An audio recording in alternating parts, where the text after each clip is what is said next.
ဗမာသာနီချင်းတို့ဒါဗမာပြည်မဟာတာဂီမင်းမမြို့နွယ်စင်းဒီ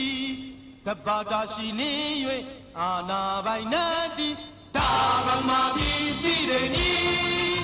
စိတ်မငင်းစစ်တိုင်းသာနေရတော်ဒီ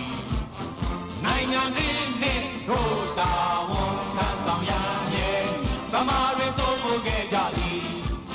ခရောက်တင်ငါအောင်မြင်ခဲ့တဲ့တို့စစ်သည်လက်ယုံတက်တော်ပုံရောက်နေသည်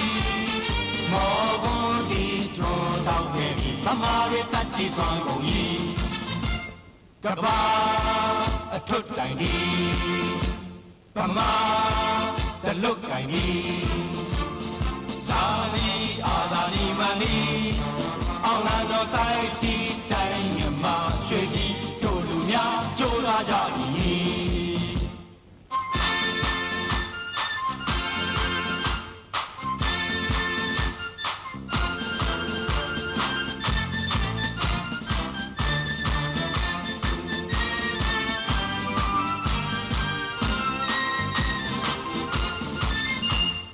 ဗမာလာရေး